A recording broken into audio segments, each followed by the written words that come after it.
Sekarang orang mau diundang jadi dai, jadi penceramah itu kan nggak ada kualifikasinya. Nggak ada kualifikasinya. Siapapun bisa pakai ya. Yang penting ada yang ngundang. Hanya sedikit yang orang kiri di tempat saya, kecuali hanya untuk ngantem saya. Kalau nanti bisa membuktikan kecurangan, ya berarti bisa diulang pemilunya.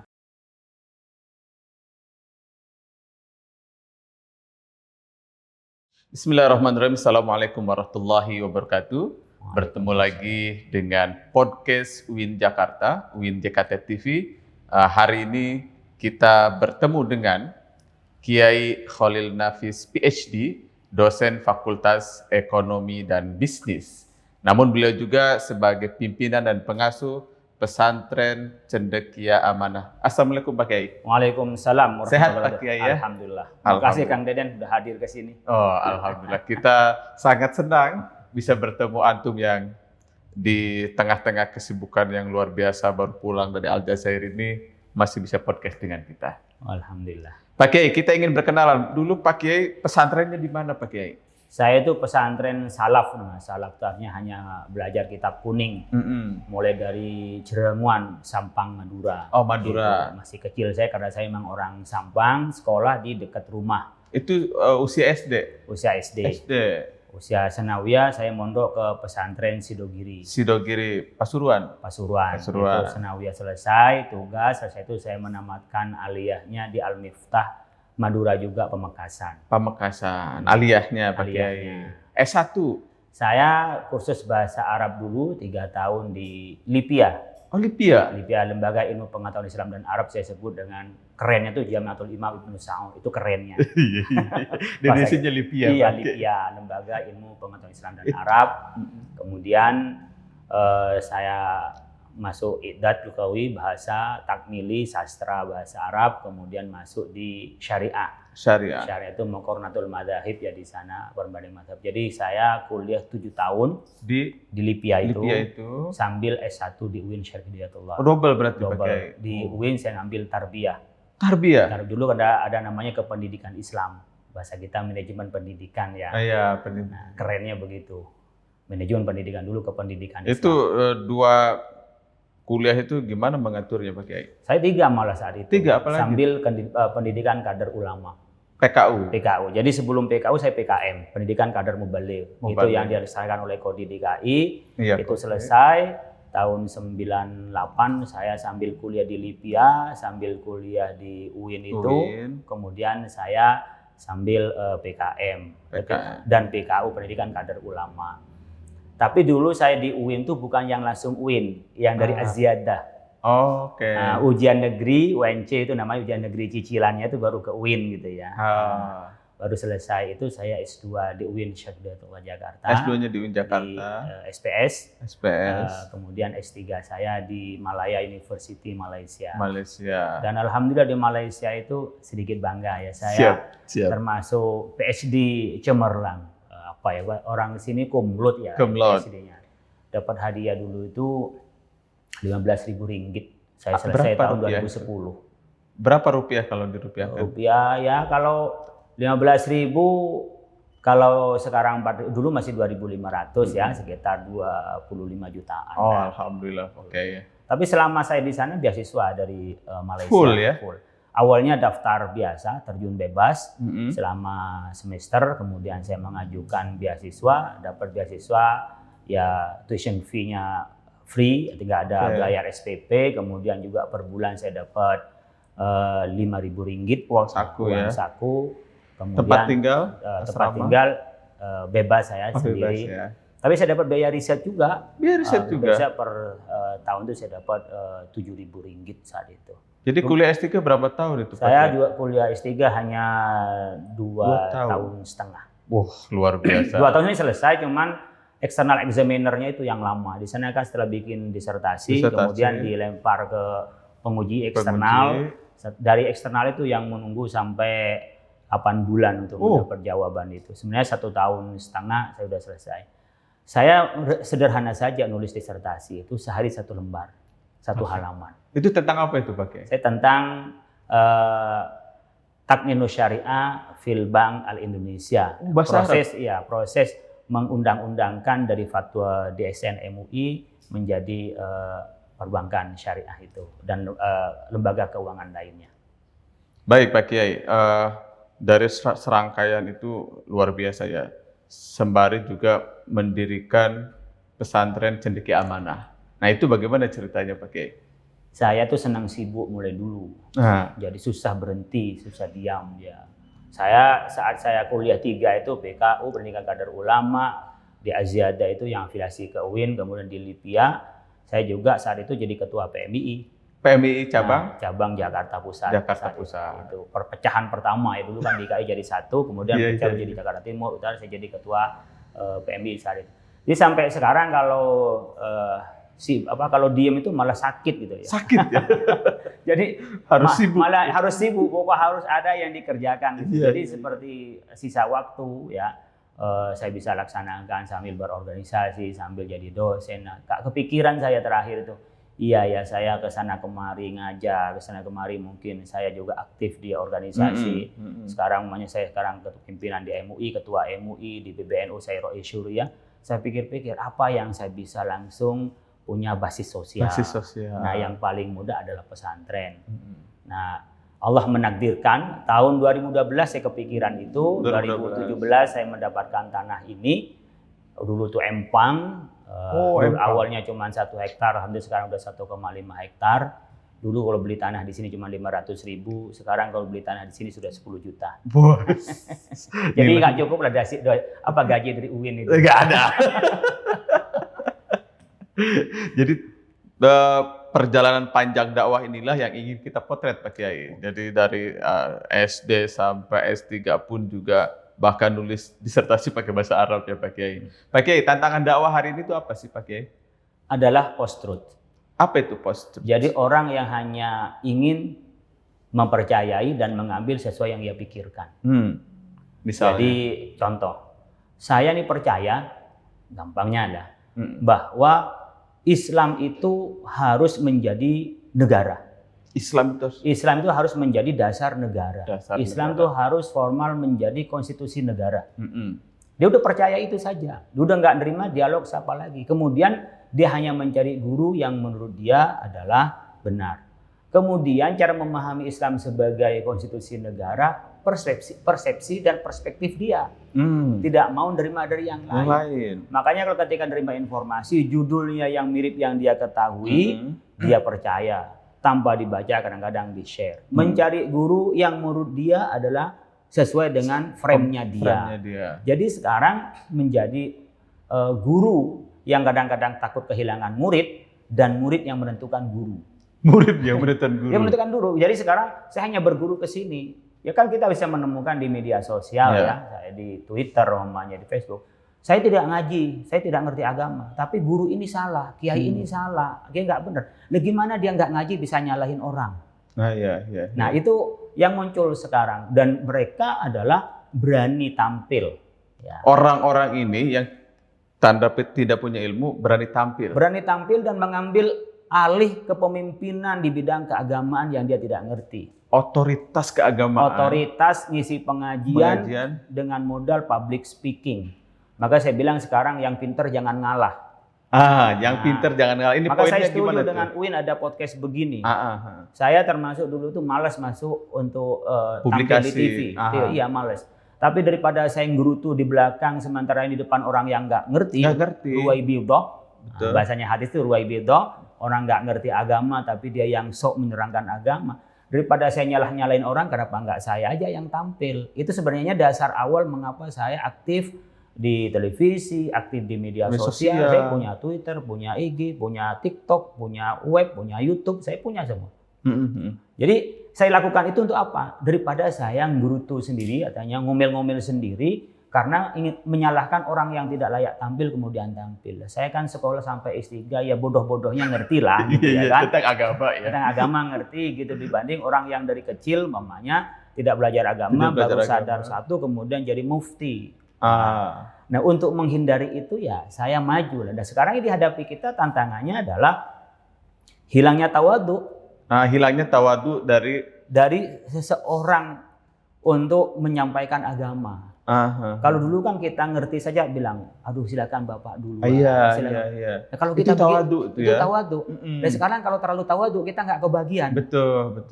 Jadi kita harus mengambil alih, kita itu tanda petik orang-orang yang berilmu dalam hal agama harus mengambil alih media sosial.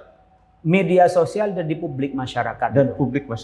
Saya dosen UIN, ya. Saya berpikir teman-teman yang di Fakultas Dakwah khususnya, kan saya jarang menemukan orang-orang alumni Fakultas Dakwah yang bisa menguasai medan dakwah.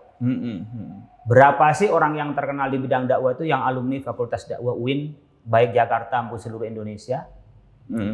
Itu tantangannya. Tantangannya, maka saya kesini sampaikan, UIN dituntut Fakultas Dakwah ini adalah orang yang mampu terjun di masyarakat. Demikian juga dosen-dosennya, jangan sampai dihilangkan pengabdian masyarakat hanya di tempat UIN saja. Itu saya nggak setuju. Iya, jangan hanya di UIN saja. Iya, sekarang pengabdian masyarakat. Pernah ceramah di fakultas apa?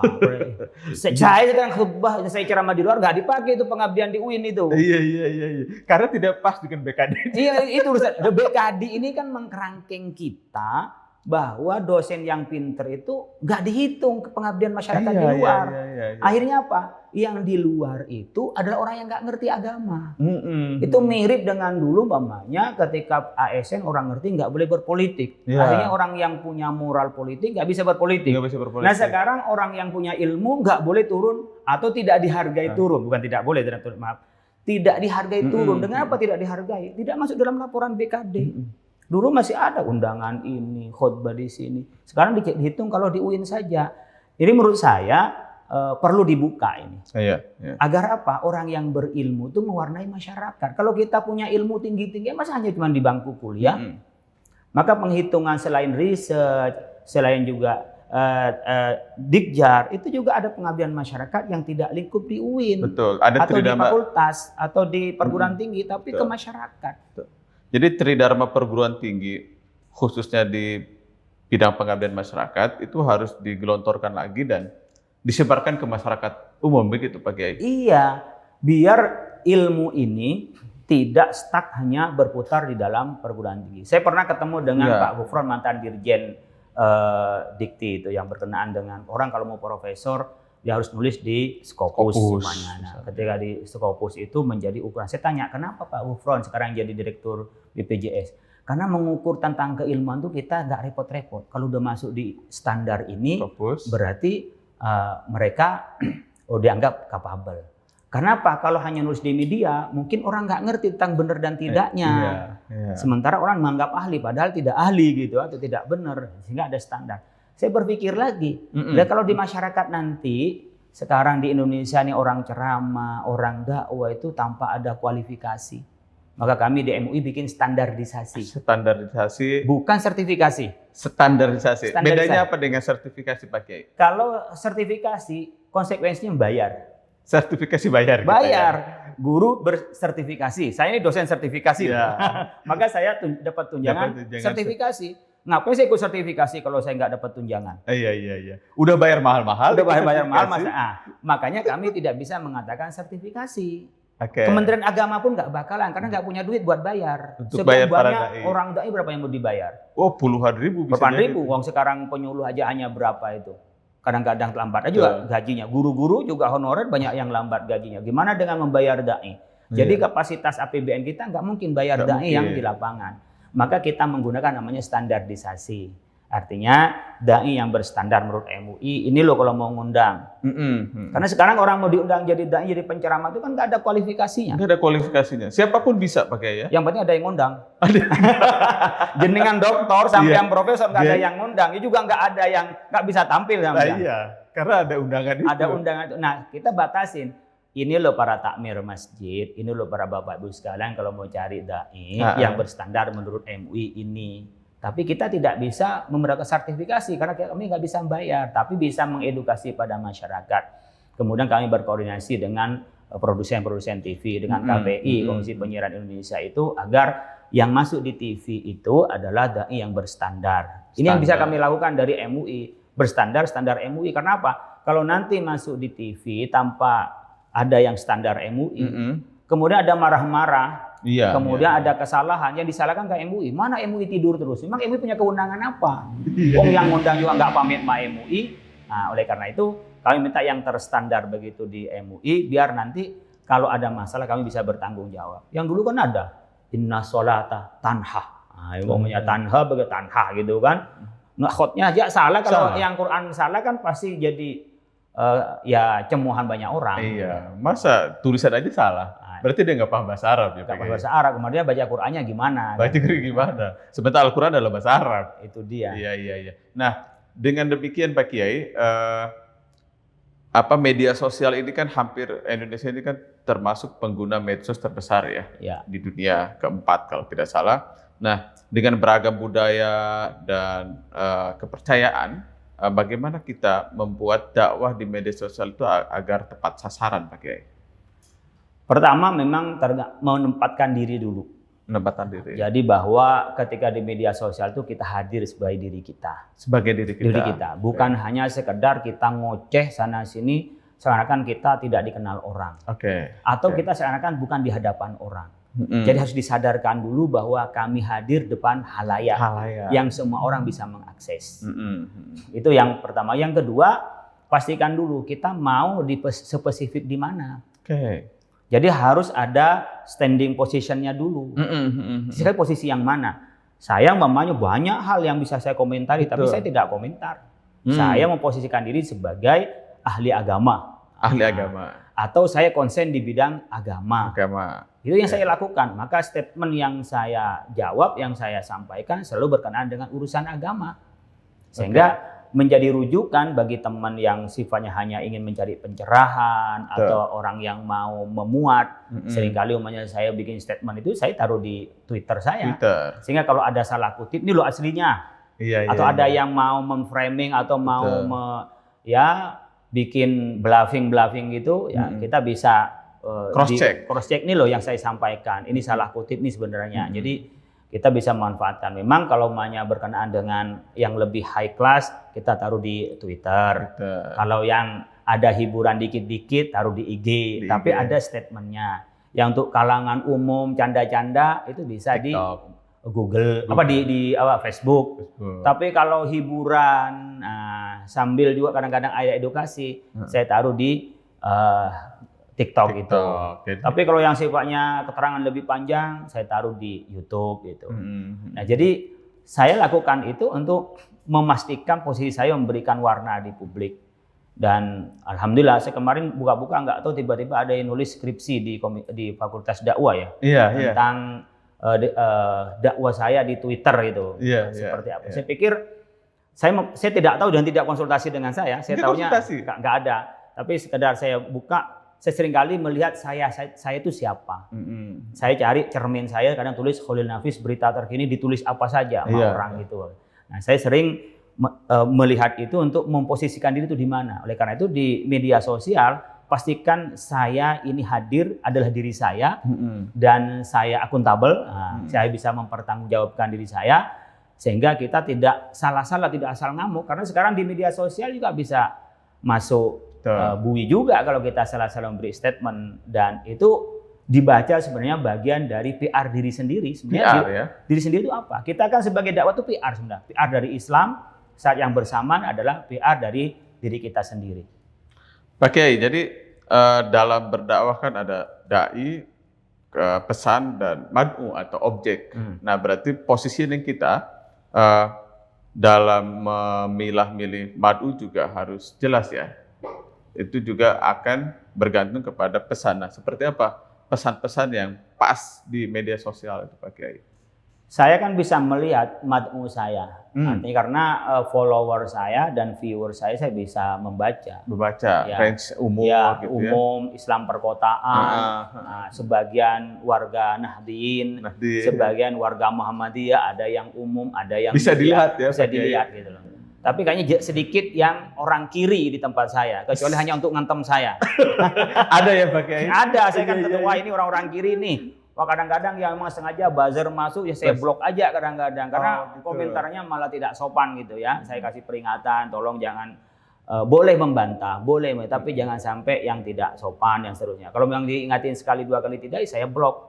Ya. Bukan mutus silaturahim, biar tidak toksik ya kepada yang lain. Jadi ini akan menular jelek kepada yang lain. Bukan saya minta dihormati, tapi saya ingin menjadikan kayak kita berhadapan dengan jenengan. Apakah layak saya berhadapan begini, lu maki-maki jenengan, atau bahasa-bahasa yang jorok, apakah pantas gitu. Nah, dengan sendirinya saya sampaikan, tolong argumentasinya yang pas. Kalau tidak karena argumentasi macam-macam, ya saya blok. Oleh karena itu, kita harus tahu mad'u itu siapa. Ya followers kita.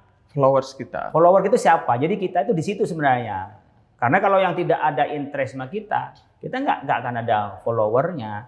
Oleh karena itu, saya tidak pernah menggunakan tim yang umumnya edit yang bagus, enggak. Natural saja. Karena apa yang saya upload adalah yang saya bikin sendiri. Kadang-kadang cuma saya minta syutingin ke orang lain, kemudian saya upload. Karena apa? Saya hanya ingin berbagi tentang kebaikan kepada orang lain. Saya biasanya ba'da subuh itu setelah ngajar anak-anak, saya baca Quran pribadi, ya minimal 25 ayat, 50 ayat sampai 100 ayat. Saya ada ayat-ayat yang saya buka adalah medsos saya. Itu biasa medsos saya baca. Sekitar setengah jam sampai kadang-kadang 45 menit saya itu baca medsos dan saya mengupdate itu tiap pagi. Apakah di TikTok, apakah di IG, apakah di Twitter, apa di Facebook. Ya memang perlu saya respon, saya ada waktu 30 menit, 45 menit pagi hari itu saya lakukan itu. Sehingga niat saya tuh orang yang masuk di follower saya atau sekedar nanti memuat yang lain, ada asupan lah ya, sifatnya pikiran yang bisa memberi pencerahan kepada orang lain. Wasilahnya sudah enak kan, ada medsos udah wasilahnya. Ada mediumnya ya Pak Kiai. Tadi Pak Kiai menarik juga soal memblokir akun-akun yang tidak menyehatkan atau toksik. Seperti apa pandangan Pak Kiai? Ya karena kan di media itu kita semua aja bisa ditemukan ya, betul. Semua. Oleh karena itu sama dengan pergaulan, kita harus bisa nyeleksi pergaulan-pergaulan kita yang mana. Gitu. Ya, kalau memang ini mereka hanya bikin gaduh, setiap kita upload baik-baik dimaki-maki, ini kan orang nggak sehat ini kan? Ini pasti udah nggak sehat, mentalnya nggak sehat, atau memang sengaja memang ada yang dipasang untuk ngantemin kita gitu. Betul. Kalau ngantem dengan argumentasi saya senang karena bisa balik argumentasi. Banyak yang saya layani berdebat sampai mungkin 1 jam. Saya layani pas lagi saya nganggur, saya layani. Jadi kadang-kadang hiburan juga. Kenapa begini? Saya jawab lagi, jawab lagi. Terus saya jawab terus itu. Makanya dulu ketika persoalan nikah beda agama. Itu saya kan diantem ini. Apa soal cinta ini? Saya jawab saja terus. Selama dia berargumentasi, saya jawab. Tapi kalau sudah modelnya marah-marah, maki-maki, ya saya sudah tidak jawab lagi. Jadi itu di luar konteks. Di luar konteks, sehingga kita tidak bisa negor, tidak bisa membatasi semua orang yang orang pikirkan. Begitu juga tidak bisa membatasi setiap orang yang komen.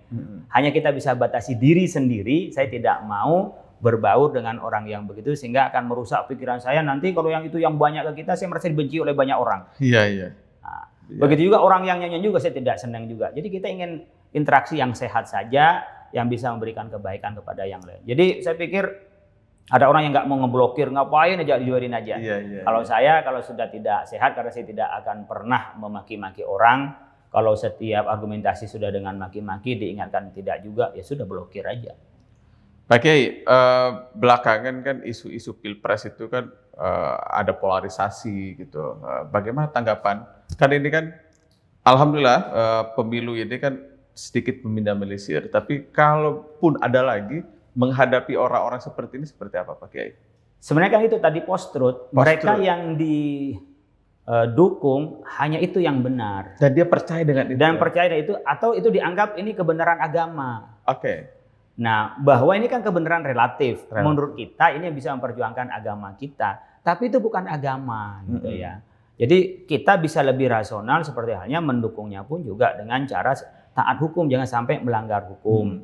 Nah, sebenarnya keberhasilan dari kita mulai pemilu yang lalu yang kita terjebak dengan kampret dan cebong itu, selama 5 tahun ini kita kan bisa merasakan, oh yang kita dukung ternyata 01, 02 akhirnya menjadi 00. Kenapa? Gabung kan presiden dan wapres, bahkan sekarang yang presiden yang rivalnya mendukung yang di sini.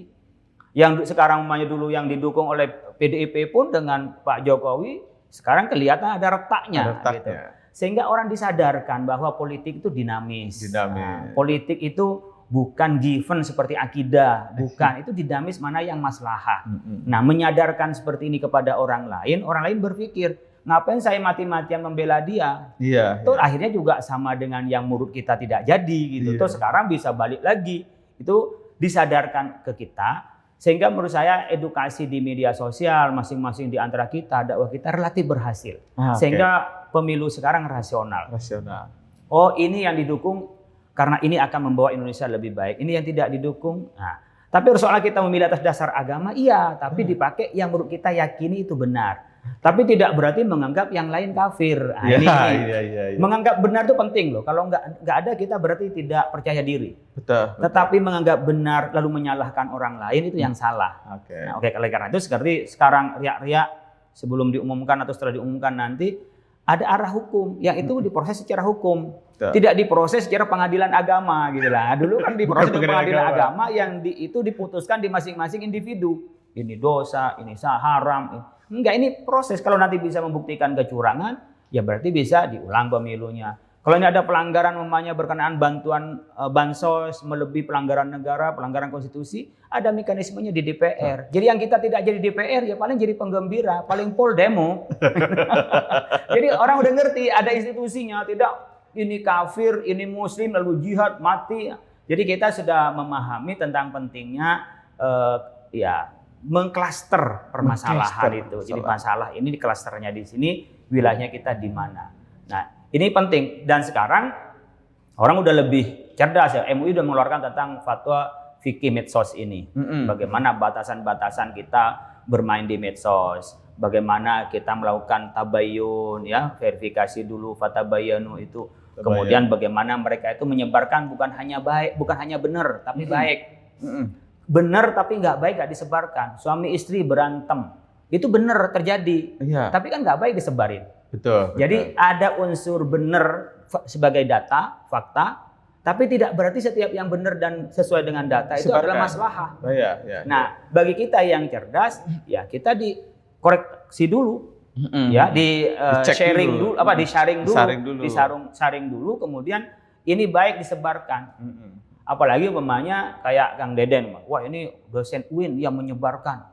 Nah, kan begitu. Dianggap padahal Kang Deden namanya belum baca atau ini tidak masalah, bener ini. Tapi ini buat apa disebar begini?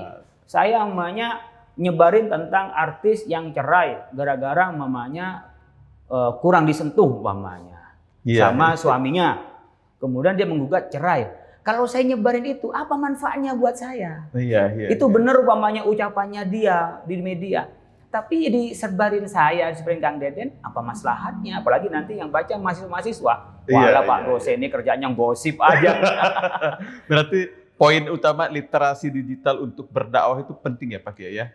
Sangat penting. Dan sekarang adalah medsos adalah sarana dan media yang paling maksimal dan optimal sekarang, yang paling sangat memberi pengaruh.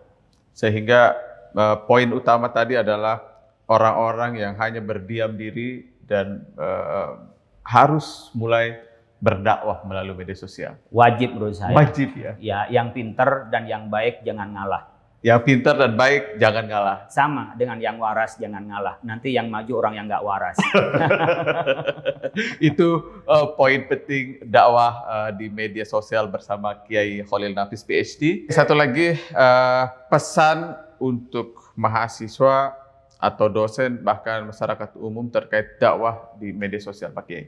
Semua kita adalah mubaligh. Semua kita mubaligh. Mubaligh itu penyampai risalah. Apalagi dosen, itu kan sudah mendapatkan ilmu-ilmu dari Rasulullah SAW melalui sanad kepada kita para ulama. Artinya punya kompetensi, punya kemampuan untuk menyampaikan. Kemudian begitu juga mahasiswa. Mahasiswa itu tidak akan menjadi orang pintar kalau hanya belajar terus. Harus bisa pintar tuh kalau mengajar. Mengajar? Iya. Orang mengajar itu bisa berkali-kali lipat untuk bisa pintar. Kalau belajar sampai S3 pun saya tidak merasa pintar. S3 pun? S3 tidak, itu kan secuil gitu ya. Tapi ketika kita mengajar, ketika kita menyampaikan, itu belajar bisa lebih banyak, persiapannya lebih kuat. Kemudian juga kita bisa lebih rasa ada tanggung jawab dari keilmuan karena disampaikan kepada publik. Oleh karena itu dari awal kita belajar bukan hanya untuk diri sendiri, tapi untuk disampaikan kepada yang lain. Dan itu namanya mubaligh atau penceramah atau pendakwah. Tidak hanya untuk diri sendiri, tapi itu mengajak orang lain. Nah, kalau itu sudah tertanam pada kita, maka di sini disebut dengan ilmu manfaat. Ilmun yuntafa'u bihi, dimanfaatkan diri sendiri, dimanfaatkan oleh orang lain. Dan dengan ilmu bermanfaat itu akan mendatangkan hikmah. Wa may yu'tal hikmata faqad utiya khairan katsiran. Jadi kalau kita hanya nulis, kita hanya baca, tidak akan mendatangkan hikmah dari ilmu itu. Karena ilmunya tidak dimanfaatkan diri sendiri, apalagi dimanfaatkan oleh orang lain. Baru bisa tercapai dengan cara menjadi mubaligh, menjadi pendakwah. Jadi niat belajar itu jangan hanya untuk diri sendiri, tapi untuk kemaslahatan umat manusia. Karena khairun nasi 'indallahi anfa'uhum linnas. Sebaik-baik manusia yang bermanfaat bagi orang lain, maka belajarnya pun untuk memberi manfaat bagi orang lain. Terima kasih Pak Kiai atas waktunya. Kita sangat beruntung dosen kita berdakwahnya bukan hanya di tingkat kampus, tapi juga tingkat nasional dan internasional. Jangan lupa follow YouTube, Instagram, TikTok, dan sosial media UIN Jakarta lainnya, dan share ke rekan-rekan Anda semua. Mohon maaf bila ada salah. Assalamualaikum warahmatullahi wabarakatuh.